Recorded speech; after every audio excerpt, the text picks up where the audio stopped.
I'm going to introduce to you Ken Tynan. He's going to be our speaker today. And when Ken is done, everyone is invited down to the Visitor Center where Randy will be doing his demonstration. So, here's Ken Tynan.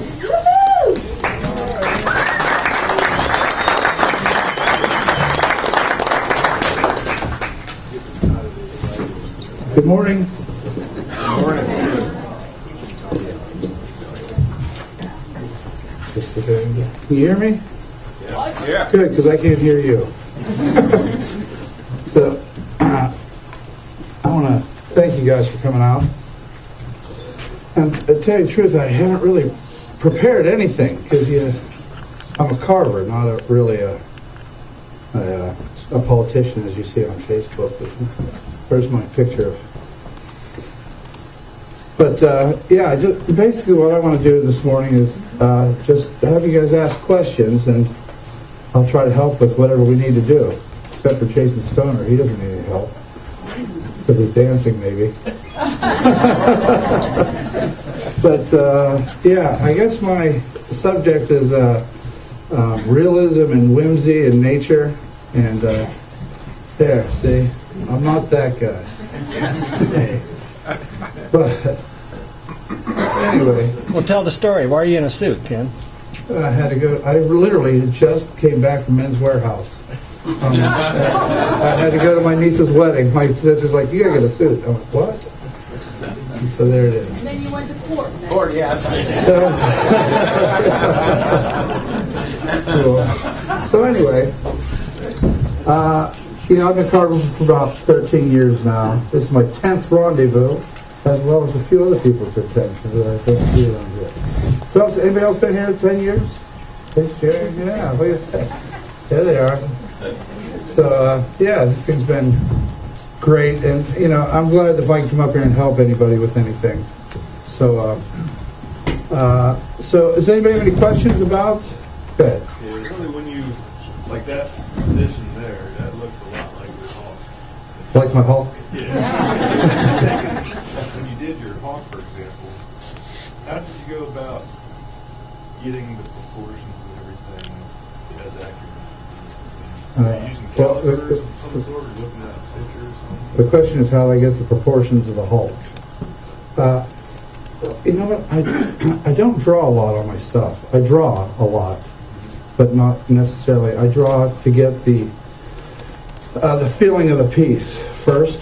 But not necessarily on the log. I just do a bunch of sketches, and then it just kind of stays in my head at that point. And then what I really did with the Hulk is I got a 3-foot mirror, and I just sat there and I just kept looking. And then I would obviously exaggerate it,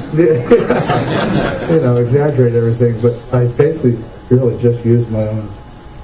Yeah, you can do it for everything. Do it for bears.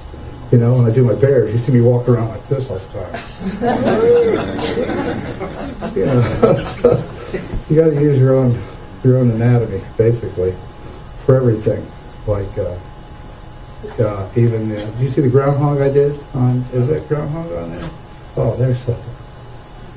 I did a groundhog recently that here at in Punxsutawney doing the Groundhog's Day thing, and if you see what Randy Rupert carves all these groundhogs with their hats on, a big top hat, makes it look like a real groundhog, and I'm out there trying to find my own pose in this groundhog thing, making a real whimsical groundhog. But yeah, that's basically it. Thanks for coming. What's that? The muscle structure and stuff. Do I? Well, I'll tell you the truth. I've been drawing comics since I was a kid. Spider-Man, the Hulk was my thing. So, and I have a book called Anatomy for Artists. Has overlays on it, bone structure, muscle structure, all that. And yeah, I study that quite a bit. So, like human anatomy. So, yeah. But yes. When you have a commission to do like a famous this piece or something, do you ever freak out and go, oh my God, how am I going to do that? I freak out every day. I'm freaking out right now. You know what? I trust that I can do things. You know, I know that I'm good enough to do it. I do freak out a bit, I don't know if you ever saw my Mother Teresa, that I did, but that was complete freak out the entire time. I was, when you're trying to carve an exact likeness of somebody, it can be a little nuts. But, so, you gotta freak out. Yeah, I'm freaking out trying to do this, the Sasquatch that I'm doing down there right now. I think I bit off more than I can chew. So, just gotta do what you gotta do. Yeah. Anybody else have any questions? Do you listen to music or anything when you're carving? I listen to, believe it or not, I listen to mostly classical music because it has no commercials. The commercials make me so angry when I hear them. The same commercials every day, all day long. So I just put on the classical, and hopefully there's jazz, so I'll listen to jazz. And if not, I just go straight to NPR and listen to talk radio all day. Yeah, and then I just talk to myself mostly. So, that's what keeps me going. So you talk to yourself and look in the mirror all day, huh? talk to the mirror. But, yeah. Hey, Ken, how about like big hair, deep hair? I've seen a lot of guys the last couple of years coming out with bigger, deeper hair. And you helped me before about, how would you say, going deeper, go home kind of thing, Yeah. I think as a new barber, everybody's chicken to really get in there and get some deep cuts. And that's the whole thing. People are mostly just afraid to go in. They're afraid to make mistakes. And that's what, go ahead, Zoe. Yeah, I was just, something I'm always interested in is the approach. Like, do you typically, do, like my dad will do side profile, cut every little thing out of the whole profile, whereas, then I went and carved with my uncle, and he'll start front first, make a couple cuts, and then do profile. Yeah. Well, that's the thing. I think we all approach it differently. We all see it differently. Like, there's people like Jason Emmons who's right there. Jason can block these things the whole way down to the ground. I can't do that. I pick. I start from the top and just work my way down just about every time. Literally every time. If you even see my Sasquatch out there, you can tell it's just started from the top, and hopefully everything fits. That's my thing. But as far as like going deep with the fur, big cuts, deep cuts, it's like once you get in there, it'll look like you have. They go, I think I'm there. I think I have it. It's good enough. Especially the bears, you're doing the big tufts of fur on it. And then that's what the thing I think about is not so much every hair strand, is the tufts of hair that you're on the subject you're working on. Say it's a bear. Say he's got the big rolls in his neck, and I'll go and I'll attack those rolls first. Or if there's tufts, like where the chest will unfold in the middle, and you'll have a lot of times that crease down the middle, and it'll separate.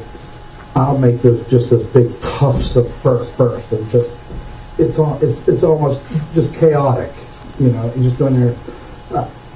I try not to make every strand go the same direction. I get in there and just bounce around and just make it look. Well, to me in my mind, it looks right. But sometimes you have to get in there. The back of the legs, around the knees, in the crotch area. Up or in the shoulder area, you'll get those big tufts of fur. So I get in there and I'll jam that saw deep in there. So you try to go in because you can't really see the end anyway. It just is a shadow. So you can go in deeper than you think you can. I'll do that like down the chest. It'll look, and especially on the back, I'll go in that deep in the back, just making a curve cut in a way without making a straight curve cut. I just go into bang, bang, bang, bang, the whole way into there and try to get that. For one thing, hopefully that's where it cracks, But then, if you go in deep, you really can't see how, you got to get in there and look, get a flashlight to see it. Otherwise, it's just a nice, heavy shadow. And that's what I try to create. You can leave some extra meat for that? You got to leave yourself more wood? Because I think, I'm down here too small, I'm too skinny. then you got nowhere to go. Like you got to really block that out big and then whack at the hair. Yeah. Big. Yeah. You got to stay big. Yeah, I just make a big You got to stay big. block. I try to get down to, for every stage that I'm working on, say the head, I try to get down as close as I can to the finished part. And then, work down the shoulders, find the spine. Because the way that I approach it, that I see it, is I'll see, go say even, a bear. I look at the bear's head, then you have to figure out, within that log, as you're looking at it, how big can I make this bear? Everybody wants to make big bears, but you want to make it fit the log. And the thing that I still have the tendency to do, the mistakes that I make, this tendency I have is, I'll look at that log and I'll try to make the head fit the log. So now you got this big ass head in a log, and you have nowhere to go with the shoulders, the hands, the hips. So you have to keep whittling down. So that I'll keep bringing up the block out. If you're this person that has a tendency to block out, that'll help you take that head down smaller. So my problem is especially beginners do that. They want to make a bear and then they make this big head that fits a little log, and they got a straight log down underneath it. Where do I go from here? Even to put the tufts of fur in. So what if you want to make the head turn then? What if you want to make the head turn? Those come in the first cuts, right? Well, I just meant, what I did? Everybody, you're so used to blocking them out like straight on. When I was first starting, that was like one of the hardest things to get the head to look a different direction. Well, that's a commitment. You got to make a commitment to turn the head. From the start. Well, not even from the start. You can cut the whole head and get to where you want to go. Now you have to commit to the spine. That's what I think about. Like if I'll cut the head. Doesn't matter how it looks or how it's turned. I turn the body under the head. Really, is what I do. So I cut that head, and then I'll make my center line. For instance, even that with just a slight head turn, I'll cut that head, and then I'll come in with that center line, and I'll, that head is turned this way, but I'll come over here and I'll make that center line on the log, and I know that I just have to quit paying attention to the head. I just have to concentrate on the body. Doesn't matter, because so many times, especially the first few years you're doing it, you'll make a head, complete with your complete design to turn the body to it, or turn the head to the body, and somehow you just keep turning that body around to match the head. It just keeps turning around.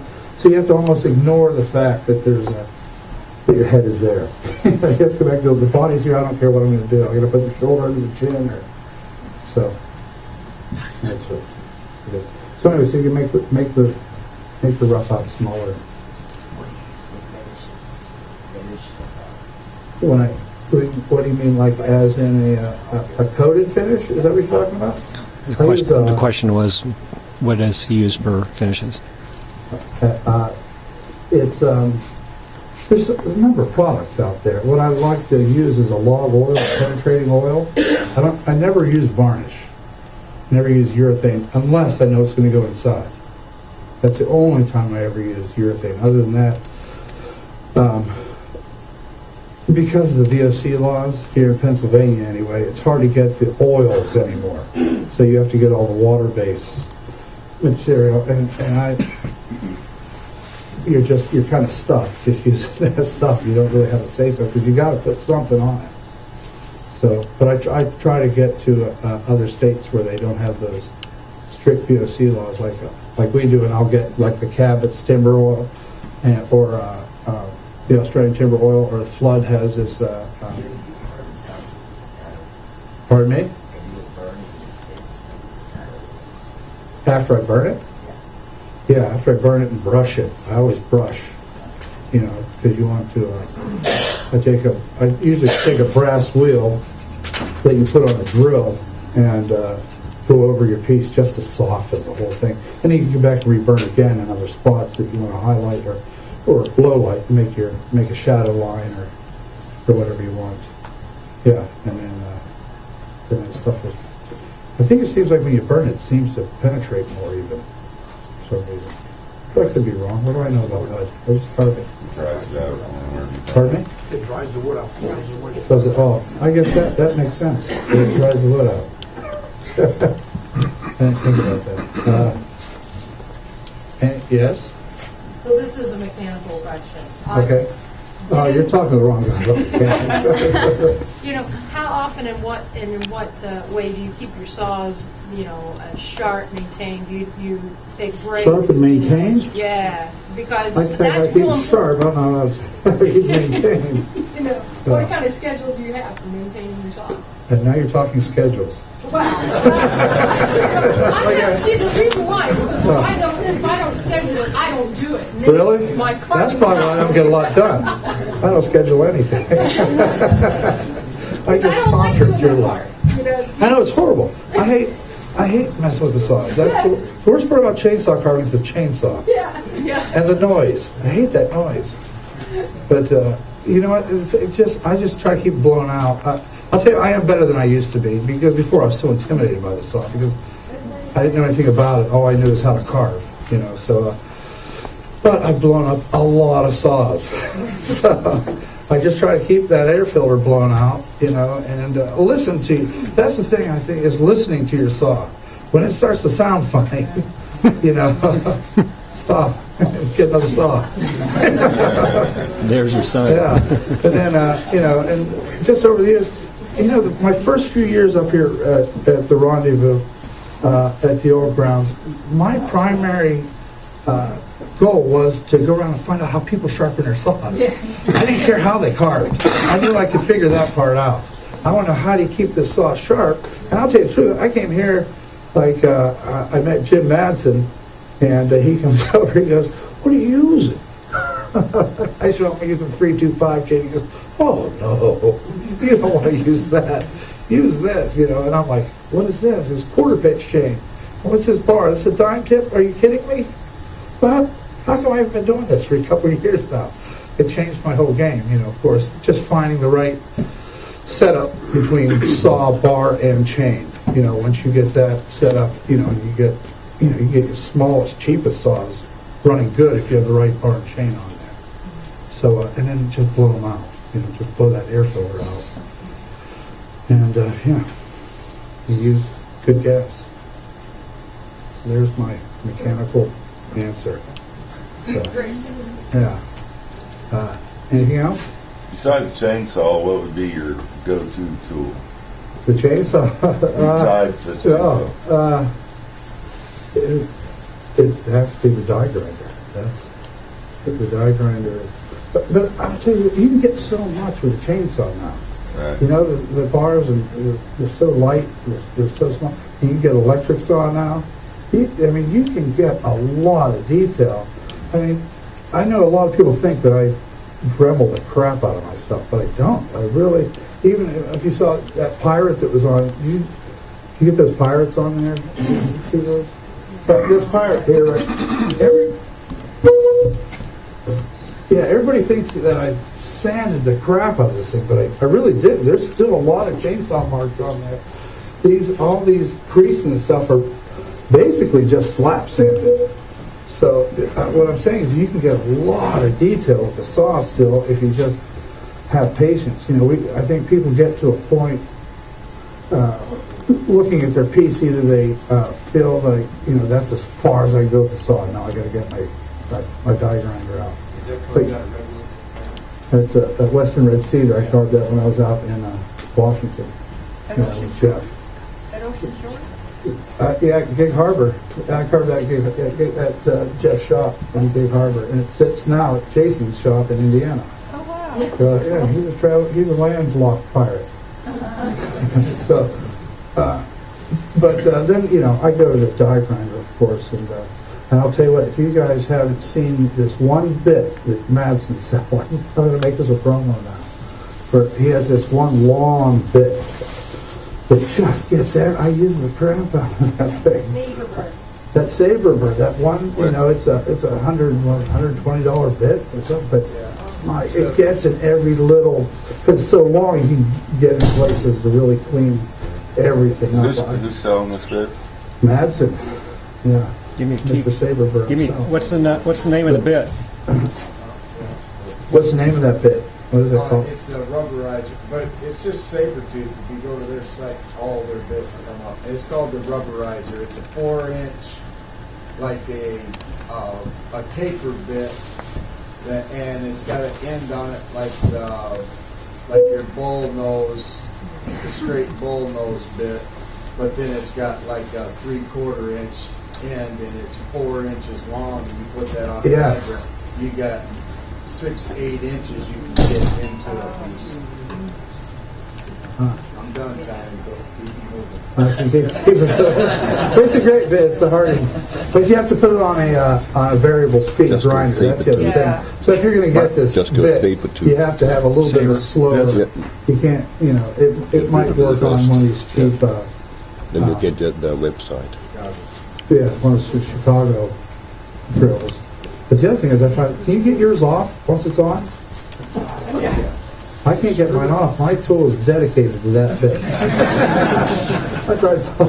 I've just given up. I just bought another diagram. What change I got you? I've got it where I can set them up for the regular or for that for the adjustable speed. It's just a little bit larger, but I have both of the adapters. The sorry thing is them adapters are like $25 a piece. That's But necessary. Awesome. But you have to have it. But you can screw other bits into those adapters. It's a great tool. It's a must-have.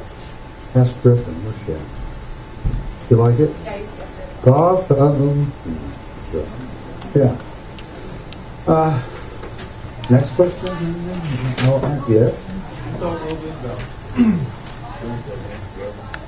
Going to the next level? That's kind of what we were kind of talking about. Was Repeat the question, please. He wants to talk about going to the next level of carving. Step up. You can just step up there. Step up where? On here? Next level, yeah. Oh. You know what? That's a hard question because I think some people, a lot of people, get to a point where they just either they quit. I think we all have a vision of what we're trying to carve. We'll just go back to bears. You have a vision of a bear in your head, and usually that's an abstract vision in your head. You will know if a bear comes up. You know what a bear looks like. That's a bear. But to then say, can you draw a bear without looking at any references? And you'll start making the basic outline, the basic shape. The same thing we do with carving. We'll make that basic shape, and we'll try to make that bear. But if you don't have a picture of a bear in front of you, you're just going to get to what you know about it. You say, well, I know his eyes are probably right here, and even that, you'll see a lot of people raise their eyes too high or put them too wide or make them too big or something. So if I want to go to the next level, say, I make sure I have references of that subject that I'm working on. A bear, Mother Teresa, even when I was working with doing that Mother Teresa, I probably had 50 pictures of her. None of them in the same position, but it didn't matter. All I wanted was to be able to go to that picture, any picture that I saw what I wanted to carve in the piece. I would look at one of the pictures of where her eyes, I got to look at something with her good eyes. And I just concentrate on his eyes. So you get your block out, basically, which everybody does. You get your block out, and then you just want to fur it. Say it's a bear. You just want to fur it out. If you're not using references, you're not going to go that next level. So this is where you want to get in, and you'll see the tendons even in the face. And that's, now you're talking, die grinders and your chisels and all that. But it's references. I have a big crate of books, and when I need to, do something, somebody wants an otter, I couldn't do an otter just out of my mind because I can't really in my mind. For one thing, because I think I've only done one otter ever, but I can't perfectly place his shoulders or his hips. You know what I mean? And how long are their hands, or how webbed do they look? You know what I mean? Or how mouse-like does his face look? Or, you know what I mean? So it's all about, for me anyway, it's about the reference material. The other part of that Yeah. And then you spend twice as much time as you already Well, spent with the other thing, I tell people, I go, just when you think you're done, you're halfway done, usually. And, but that only applies if that's where you want to go. You don't necessarily have to take, I'm just kind of anal about my stuff. It's just hard for me to quit. And that's why, I'll tell you what, like Sabadowski always says to me, he says, yeah, that's going to make you no more money. I go, but I just want to put this one ripple in right here. That's like, yeah, that's not paying for it, though, is it? So it's all what you want to do. So it's how far you want to take the piece. If you want to be, if you want to take it to the nth degree, now it's all about the tools. You got the right bits, chisels. If you want to be like Jason Stoner, you can just be a savant. Everything's just in your head. Dragons, turkeys. Do you look at pictures? I mean, when you do turkeys, do you look at, or do you study them? Well, with turkeys, it just depends sometimes on the load, like the one I got down there. The way it was laying, it just said turkey. Turkey. I was like, man, there's a turkey in there. Really? And I just started carving them. And you see enough of them, it just gets in your head. Yeah, it gets in, You get it in your head. Yeah. I'll tell you, speaking of head, and Jason, go ahead. Yeah, he's talking about that next level, whatever. One thing I noticed carving around you, and then and Chris Brooks did the same thing. When they carve for a day, he'll take 10, 15 pictures on his phone, and then they walk away from the piece, and then at night look at those pictures because you're looking at it, in a frame, and then you kind of pick those things apart once you're looking at those pictures. Chris Brooks did the same thing when we were up there. He was popping pictures left and right, just barely on his block out. I go, what are you doing? He said, well, when I walk away from it, he said, I'll go back and I'll study those pictures, and then you're going to pick something out that you're not seeing when you're up close. Yeah. And you go back the next day and you correct it, and that's something that, working around you, I noticed you do quite a bit of also. Yeah, stare at it. But, even like going to the next level, what we're talking about is when I first did that Hulk that he had up there, I carved it. It took me 2 weeks to carve this thing. I carved it, but I thought I sanded it nicely and put a finish on it, and then went back and completely recarved it. After I got a finish on it, I looked at it and I went, eh. And that's what Sam Wadowski's like, don't do it, man. I go, I'm recarving it. I took off all the finish, recarved the entire thing. But at the end, even Jeff said, yeah, you that definitely went to the next level. You definitely, it was worth it. You're not going to make any more money off it. Yes. This goes back to Jason and the turkey thing. Like a house I rented once, they did taxidermy and stuff, and in the basement there was actual turkey head that you use for taxidermy. So I took that to the shop, traced it off, took a slide off, a line off, traced it right onto my log, so it was perfect, at least the head. And it was, yeah, that's it. Such an easy thing. I learned how to shoot like that from Jenny when I first started. There's no such thing. There's no rule book on this carving thing. Cut one slab off, traced it on there, done in 10 minutes, Yeah, well that's just it. Yeah, people ask if, they go, what, people using even a cutout pattern you want to put on there, and they go, isn't that cheating? You go, no, there's no rules in here. You can do whatever you want. Whatever gets you to the point where you see your vision that you wanted, just, you want to trace it out, that's fine. You want to project on there, why not? Yeah, whatever's at your disposal. When you just, if you need a stick of dynamite, do whatever you got to do. So it's yeah. But what was I saying about? I was going to say something about you. Oh, speaking of photographic memories, I did a sketch earlier this year. This guy wanted a boar for his bar, and so I'm at Jason's house, and we're talking about how we can do this boar. First off, the whole thing was does he want a boar, like a real boar, a charging boar? That's what we talked to. He goes, no, I want like a biker boar, with a beard, and leather vest, and all this. So we go back to Jason's, and we're just sketching. We're doing these little sketches, this position. So I finally got this one that really nice position, and it's drinking a beer, his hands on his hip, and I drew it. I'm happy with this picture. A couple months. And I'm not going to, Jason's the one's going to carve it, we do our help out each other. So the next thing you know, I see this picture on Facebook of this board, biker board that Jason carved to the T of what I drew. And so I called him. I go, dude, that is so awesome. I go, did you look at my picture? He goes, no, what'd you do with that picture?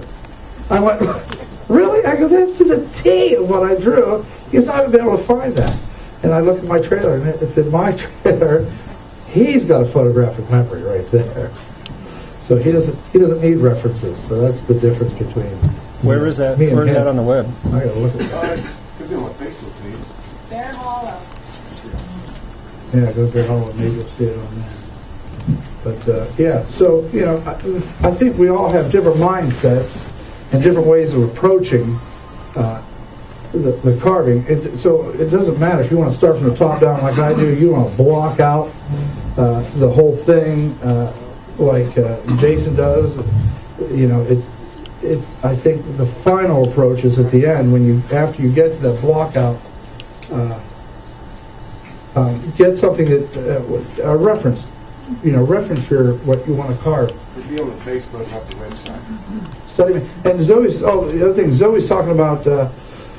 She was in a house that they had taxidermy. If you guys do you guys get taxidermy books? Do you guys all do that? That's the thing. I mean, that'll help you. Right? That has the muscle in there, the tendons, everything.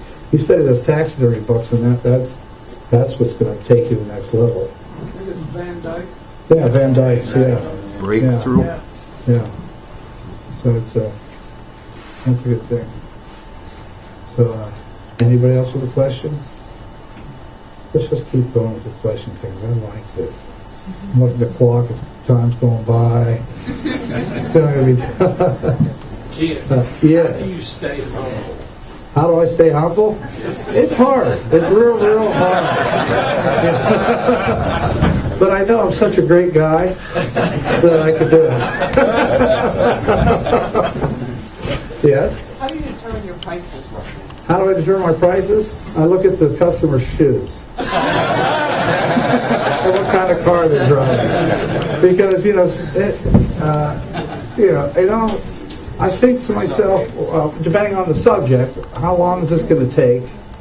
How much detail these people want? Because the other thing is people come up to me and go, hey, I saw this guy down the road does bears. Can you do a bear like that? And they're nothing like mine, and you can't beat his price, So a lot of times I just discourage them. I go, well, go get one of his bears. He's fine.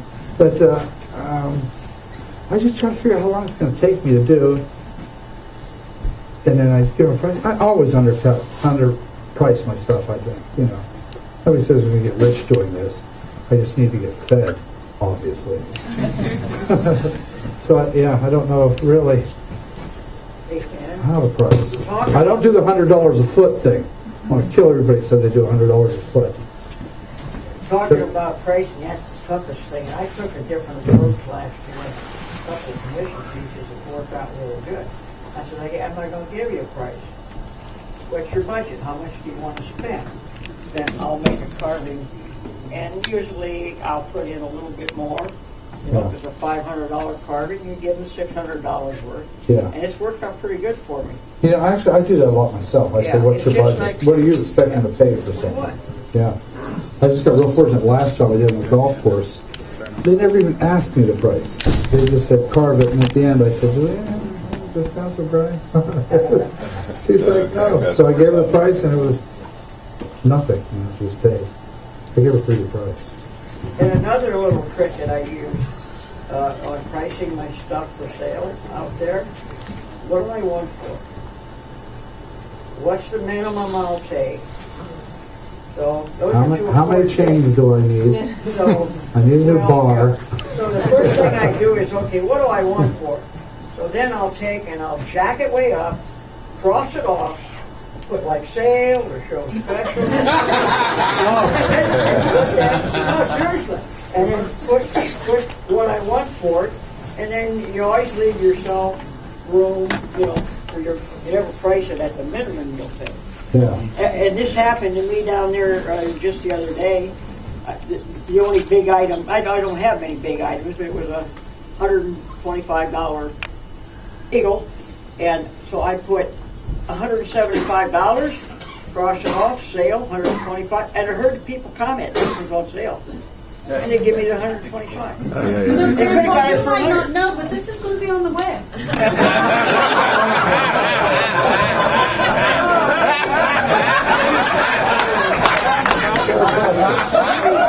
I'm passing this out to the best of the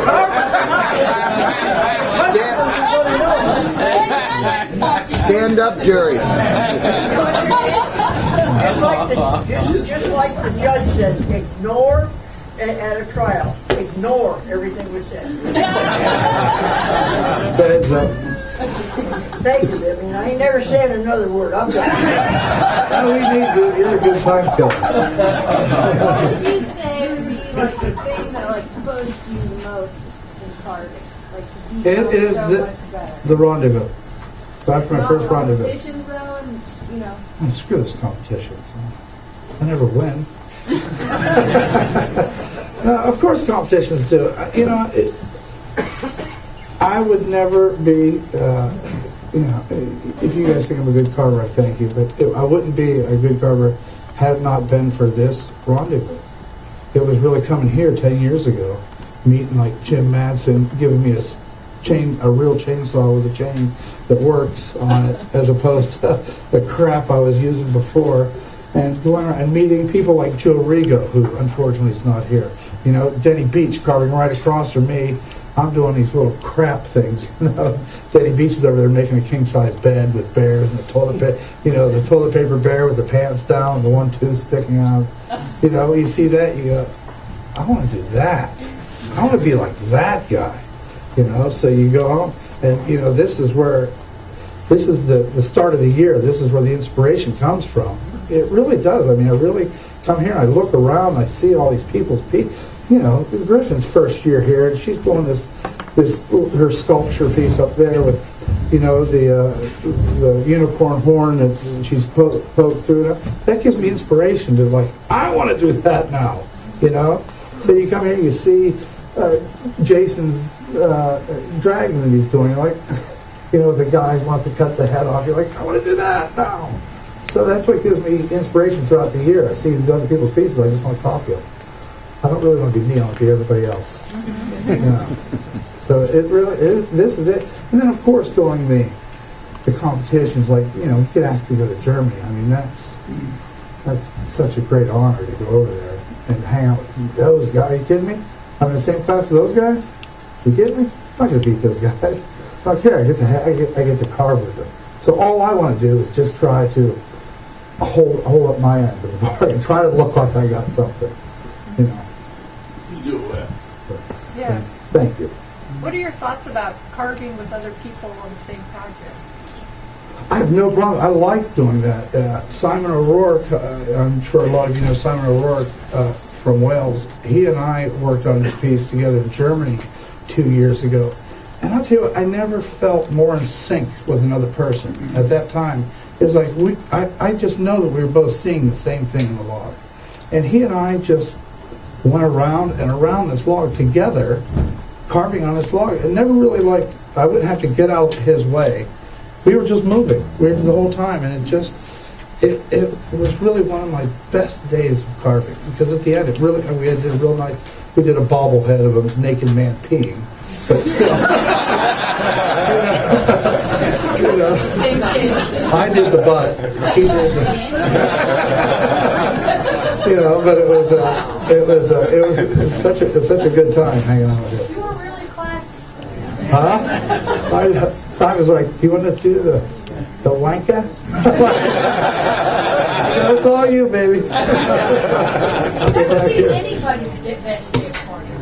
But I'll tell you what, we were both getting down to that. And we looked down, and our tips were that far from each other. Did you have a mirror? Objective mirrors larger than they appear. Yeah, so that was good. We carved that naked guy because there's a guy over there that just stays naked the whole time. We call him Volkmar. He's the greatest. Drives home in his tractor naked. It's fabulous. So they wanted something to honor him.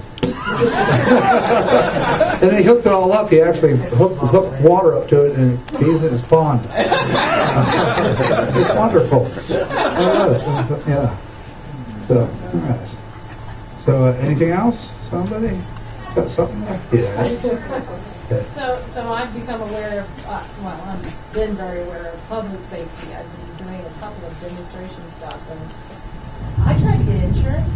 I can't find insurance. Do you have insurance for? Yes. public- You don't have, I think I have it through EMC. EMC? EMC insurance. Because my guys turned me down.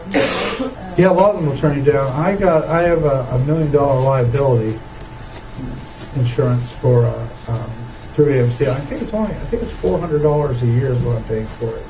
I think. What is EMC? What is that? What is it? EMC. I have no idea. Go to specialty insurance, you can get it for $2 Special insurance? Yeah. It lasts from April 25th till April 25th. Costs you $220. What about that? That's- What about that clown insurance? That's Remember what that? it is. That's That's the special insurance. aggravated. But isn't that a blanket coverage? Like if somebody gets hurt or somebody has a claim, and then somebody else has a claim, there might not be money in it. Yeah. Isn't that the exactly fun? right. Yes. That's the only problem I had with that clown insurance is the fact that somebody kills somebody, all that money can be gone, and everybody else is screwed. Right. It's called aggregate insurance. Is that what it's called? Aggregate insurance. Yes. I'm not an insurance man. But you explained it right. If one Yeah. person gets injured and takes all the money, everybody else in that group has Screwed. got no insurance. Yeah. That was my only problem with that. That's why I went with EMC. Because I actually... That's when you got to jump off and get your own insurance. Yeah. Well, because, a couple of years ago, I actually hit a woman with my saw, an 80-year-old woman. And that was when they go, I got insurance! It was completely her fault. She came underneath my tent, underneath the netting. It's even I put signs up all around that said, authorized personnel only. And I was working on this piece, and I was down like this carving. I just turned to look at it, get out the smoke. And there she was right there, like boom, right off her hand. She won't just peeled the top of her hand off. Oh, it's crazy. I felt so bad for her. I was sick. But, she's even going, it's my fault. But first I call Sam Badowski. He's out there. I go, Jeff, we need a Band-Aid. He goes, did Ozzy get hit by a car? His dog. I was, no. It's only just bleeding. But she came back. She's like, I have insurance. I said, I have insurance too. She goes, no, it's my fault. I went, really? What do you want? Because I like wolves. I go, here's a wolf. So that worked out well. But, Ken? yeah. One thing you can do with insurance, if you have a business you're running, as I do, your insurance with your business can help out with my public liability insurance for when I'm carving. Oh, I see. Yeah. Yeah. You know what? This is why that's why I have an accountant. My ex-wife is still my accountant. She gets my insurance. She does everything. She just tells me what money needs to go where. I carve. That's my thing. Yeah. When did your career go from ordinary to extraordinary? When did you make that change, and what was the? Well, I was born in 1959. You ever hear that song "Bad to the Bone"? The head nurse said, "Leave this one alone." You know what? Real honestly, 10 years ago when I came here, it changed. I was a billboard painter for many years in Des Moines, Iowa, and it was, I really liked that job too. It was a good job, but I knew it was coming to an end. About 5 years before I lost my job. Printers were coming in, and then the other painters all got laid off in my shop. I was really the last one there, and that's when I picked up this. The chainsaw carving thing, because I saw Ben Risney at the Iowa State Fair, and if you're going to see a carver, you want to see somebody like Ben Risney. That man is crazy good.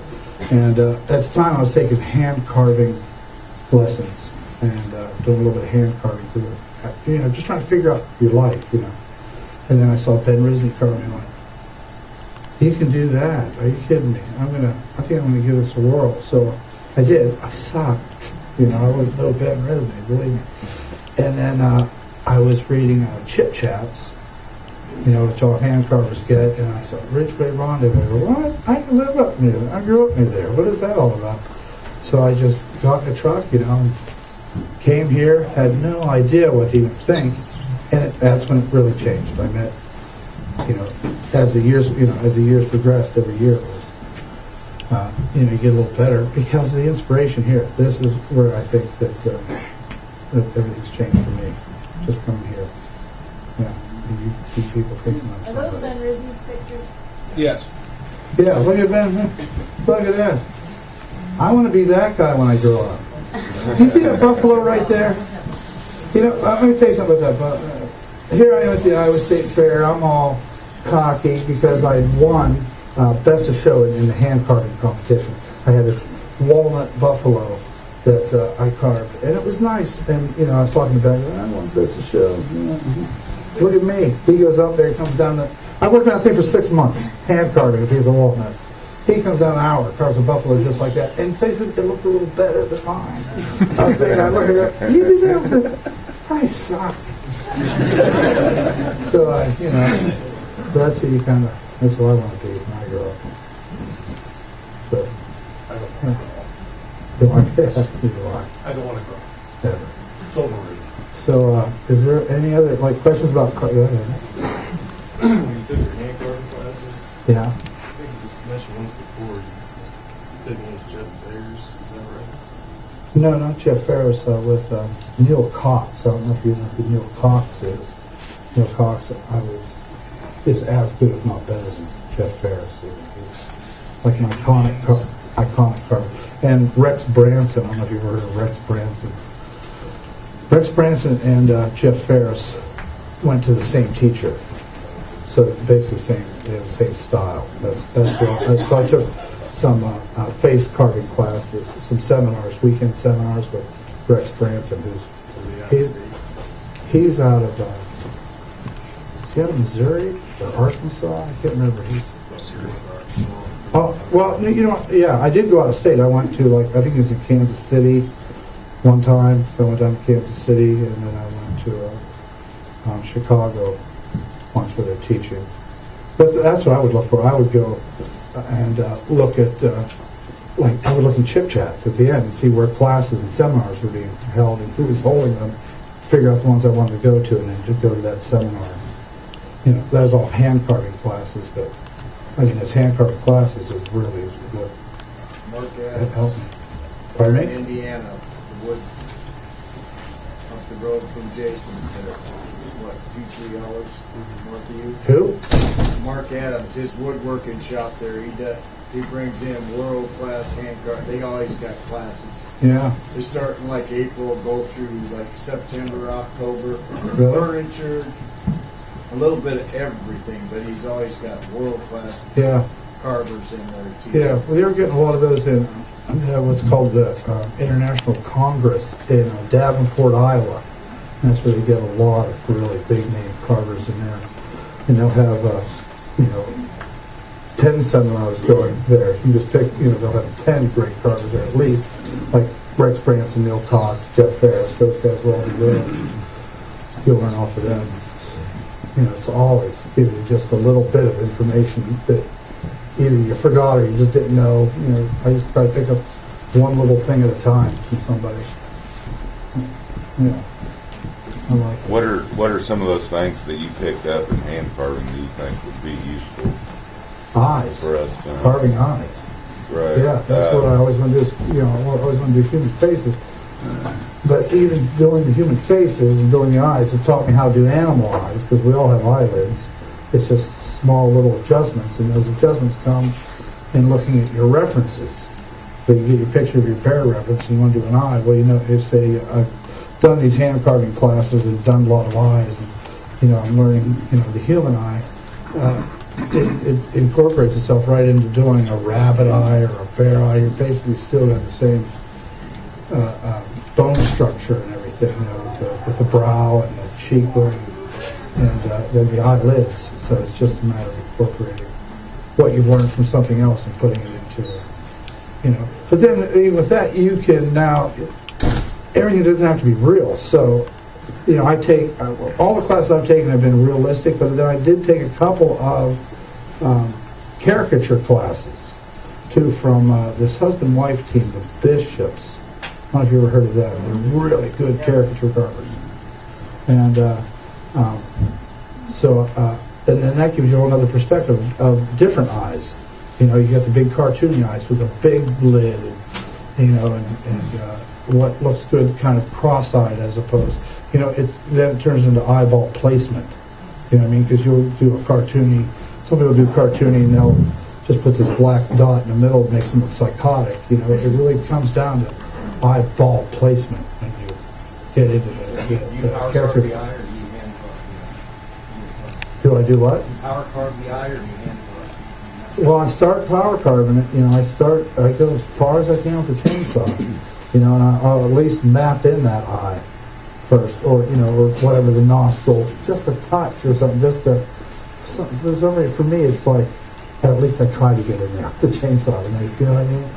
And then you go in there. Then I'll usually go with the die grinder and with the ball and try to get the eye to where I want at that point. Now it's like we talked about before, going to the next level.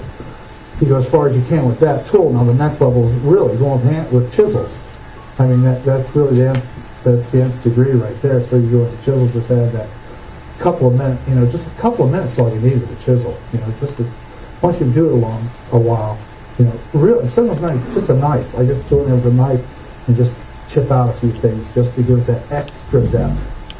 And the extra depth, as we were talking about before, is where you're getting your highlights and your lowlights. You're getting your shadow lines.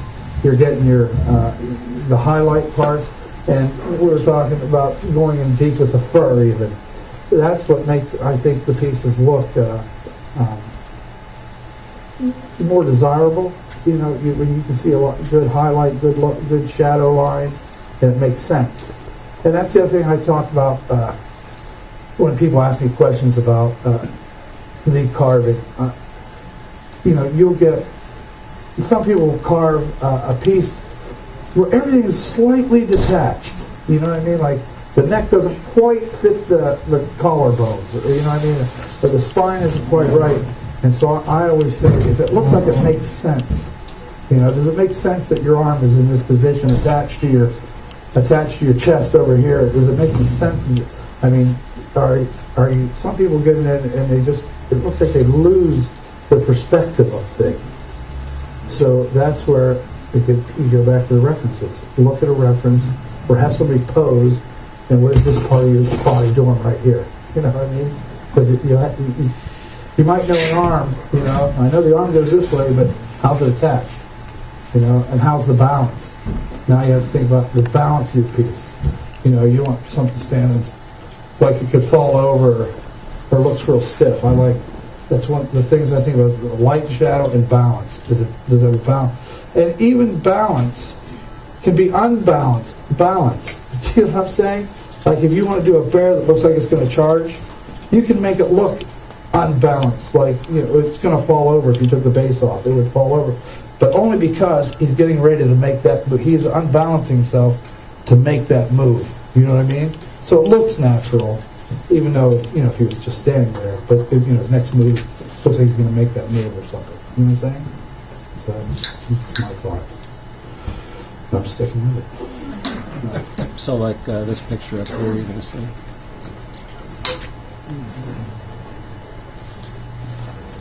Like this. Do you guys know how I make these bears? Do you guys want to know? Did you see me do these last year? Did anybody? This is one I did for Tom Seriani right after the Rendezvous, after I did the bear that I did for the Rendezvous last year. But these are kind of fun, and if you guys want to know how I make them, it's a pretty simple process. I'll draw it up real quick. Do you guys want to see how it's done? All right then. So, come up here. I don't know. I think it'll work. I just want to see a good color. Who wants? Did it work? Okay, let's say we have. That's tight. It'll work. So, okay. Can you see that? Okay. So just come down. Here's your log.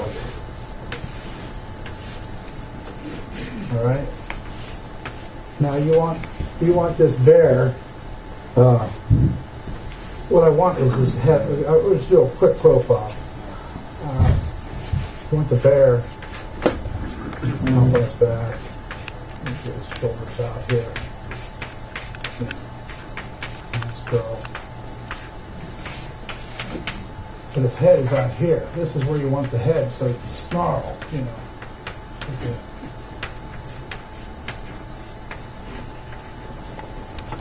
You want that out. Anyway, you know what I'm saying. Okay, so what I do, I take the log so I get the head like that. I know if, say this, let me get this shoulders. I take the log and I cut it just like this, just like a 45, just like that. And then I take this log, I just turn it around. That's all I do. I just take it just like it is. Now I turn it so it's going like this now. That's like, and then usually I just take one screw, and just screw it down through here, right there, and just let it be. But even before I do that, I literally take this piece off and carve it alone. I don't even, it doesn't matter how it matches the tree after this point. I know that I need a bear for the head. You know, get his mouth out there. His ears back. So I just carve this part to the neck, just that neck. I just leave it like that. Then I put it back on, take one screw, pin it through there, and then I come back, I carve the rest of the bear to match it. Then after that, I come back and I cut it again because, you know, this line is going to be, it's not going to be tight. So you'll just come back and take your saw through it and just try to make it as tight as you can. If it's not tight, I just stick wedges in there. You know, you can see it. But it's a pretty simple process. The other thing you can do is take this same tree and lean it just a little bit. You know, cut that bottom at a lean. And then do that cut and then turn it out there, however you want. And usually that cut is pretty much just a 45-degree angle. But so now if you give it that little bit of a lean, this is that off-balance balance that I was talking about. He's starting to come out at you, you know. That next step could be a swat or something, you know. But, you know, you go from this point now hanging out with people like Jeff Penny and Sam Adowski and everything. Everybody's is adding on things, you know. Everything's getting added on anymore, you know, adding on arms. And you can do that with this. You can do this and add an arm on it. So you can give a swat or something, but it's all about attaching now. Go ahead. How large, how tall is that log? How is that one? Yeah. There's one that was on there. It was a good 8 or 9 feet tall. Right, so the reason I ask is how are you manipulating that top piece? That's some of the things you're by yourself, you have help, you have a crane. You know what? Once that's down, and especially if it's pine, so once this is down, the initial piece will be heavy.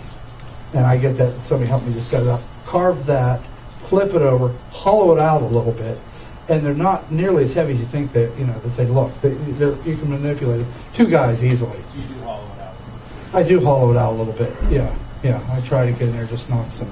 Then the joinery, one screw, and then Well, one screw, and then Gorilla Glue. And if you want it to be real tight, what I do, and I learned this off of Jeff Samadowski too, because I don't know if you saw that horse that he did. And you know, I helped him a lot on that horse, and that's what the main thing was joinery. How are we going to make this thing tight? And what we do is, here's your log, okay? If you want that to be tight, what we do is just try to make this much of it tight. right here. So we go in with the saw, the tip of the saw, and all we take out is maybe 2 inches.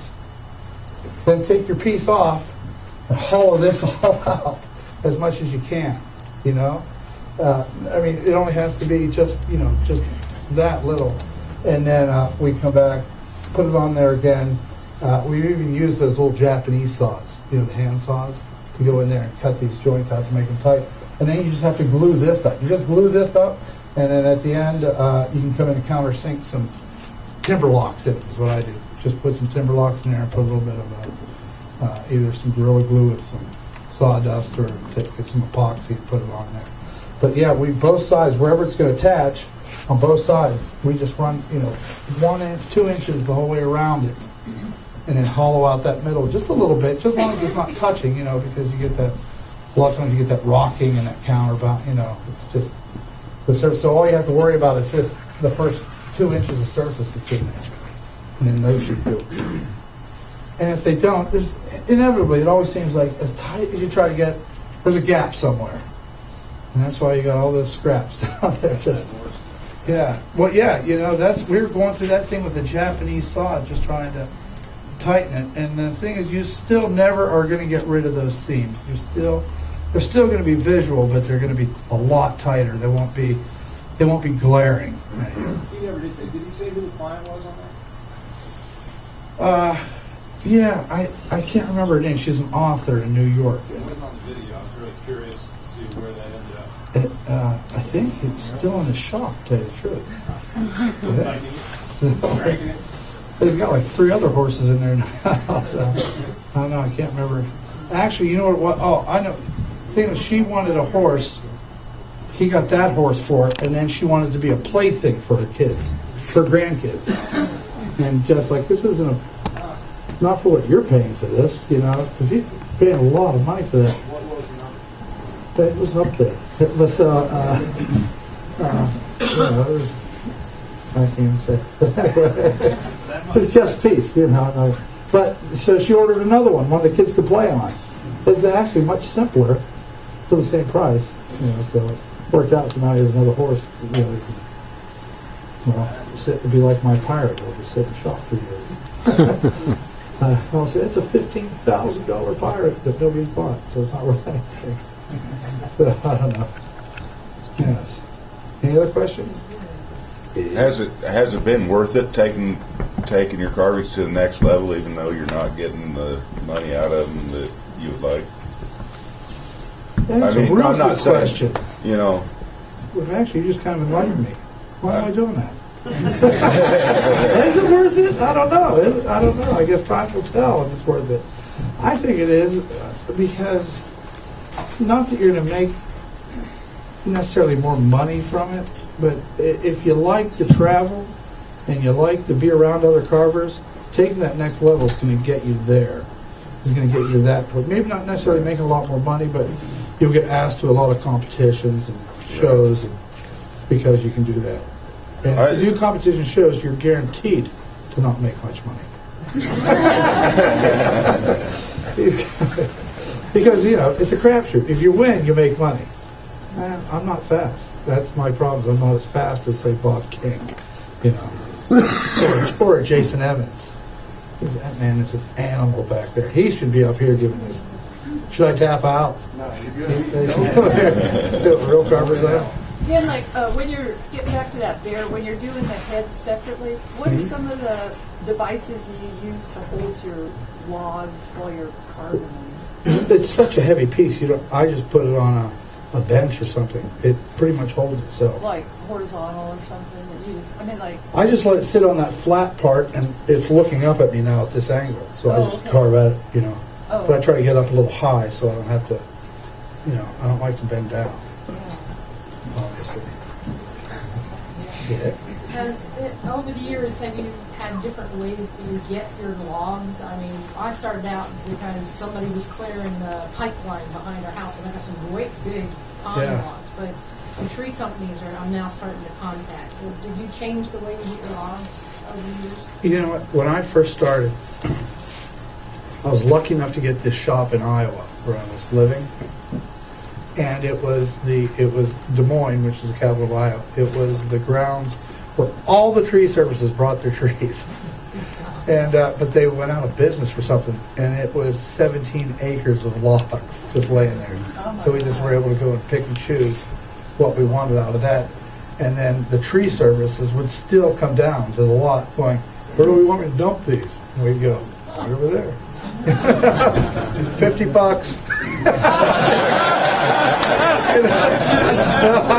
I charge them to dump and get logs. Yeah, so yeah, we'd have tree services there all the time. So we got to really pick and choose around. The only bad things we had, the choices, say in Iowa, depending on where you're at, you're limited to the choice of the species where you're from, whatever's indigenous to there. We dealt mainly with sycamore and elm, which just makes your warehouse smell like cat pee the whole time. Hey, kitty. Every time. So, yeah, but we got nice stuff. And now, even being, I'm back here in Pennsylvania, I'm down Butler. I mean, I just walked into a saw shop, and the guy behind me goes, "You need some white pine?" And I went, "Yeah, that's how much you got?" He said, "I got about 100 logs." "Yeah, I'll take it." Drove over to his place. I go, "How much you want for these logs?" He goes, "I just want rid of them." Okay. So now we have logs for our show in Butler. You guys know about our Butler show. Did Liz mention anything about that? In May? Huh? What's that? Tell us about the Butler show. Oh, in Butler, Pennsylvania, down near Pittsburgh. Mother's Day weekend, May 10th, 11th, and 12th.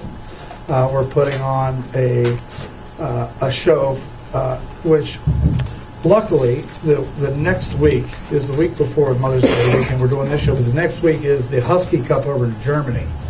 And the 9 carvers that are from America that are going over to the Husky Cup are coming to Butler first.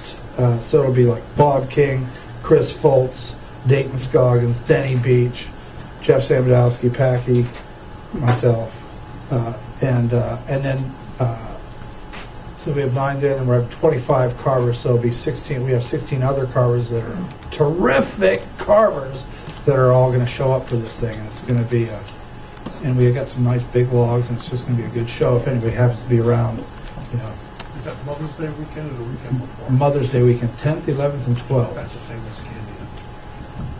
Wow, that's too bad for them. Yeah, but it'll be, well, I'm sure they'll do fine. I mean, there's enough carvers for both things, and that I just found that out just recently because Tim Clark was telling me about it. But yeah, if you happen to be around the Pittsburgh area, when you come back see a good show, it'll be good. Yeah, you'll be there. The Pittsburgh boy right there. You know what I'm saying. So, any other questions? Yes? As one person in the room that doesn't carve yet, what would your biggest piece of advice be before I put you a piece of wood? Watch Denny Beach. Actually, that's who I watched the first time. Yeah. He said to come here, so. Well, come here to the seminar? No, come here. Oh, come here. This is it. That's what I tell people, they go, I want to carve, I want to do this. I always say, go to Ridgeway. If you want to see what it's about, go to Ridgeway.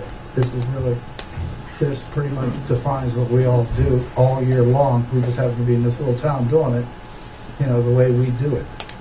Because that's the way we do it. Yeah, time out. Am I done? Are you throwing me out? Well, anything else? what kind of vehicles do you have? What kind of? I have my 11-year-old F-150 and a 17-foot long enclosed trailer. That's pretty much my life. Yeah. Gary, yeah. Jen, could you touch a little bit on stump carving and if it's not too large of a piece, you're better off to just shear it off the bottom than seal it or what, and then put it back on top. Well, of the stump. that's another thing that I've been going through in my mind, since I started is these stump carves, because you're going to find out if you do a yard carving, your log is apt to rot a lot faster than if you have your log cut off initially. So what I've been doing is, instead of cutting them off, I make a crisscross cut with my biggest saw at the bottom. I go to the bottom And I actually don't necessarily pierce the whole way through. I try to pierce to the middle, but not straight, at a little upward angle, so the water can't run up. So I'll go from one side, pierce up, try to go to the other side, try to pierce up to it, and then go the other way and just make a cross, just to get air in there so that it doesn't rot and we can't get water in there. That's basically what I'm doing. Then it's still attached. You still basically sitting on 4 legs is what it does. But it seems to work a lot better for me. And then I also try to put a curve cut in the back somewhere where it will open up. Try to get it. Doesn't necessarily always work, obviously. You'll still get that big crack right through the eye. Yeah. You just deal with that. Break out your wedges. You guys use paint? You guys ever use paint stirrers for your wedges? Right. Get as many free paint stirrers at the hardware store as you can. They make great wedges. Just stick them there. Might have a little lettering sticking out there, but you just burn it. It goes away. Nice. Yes. So. Pardon me? Well, if it's not incorporated in the design, yeah, I just cut off the limbs. Unless you might have a customer that has their idea that you're trying to copy, which is nearly impossible. But they want, and that limb, I want it to be a guy fishing, and or they get limbs that go out and they go, I want that to be an eagle. And I go, where's the head go? So, it's all in what the design is, I guess. Jim Madsen, he'll keep the limbs on. He's a limb carver right there. He knows. So, I like the bark inclusions. You like the bark inclusions and the limbs. Bring them on, and roots.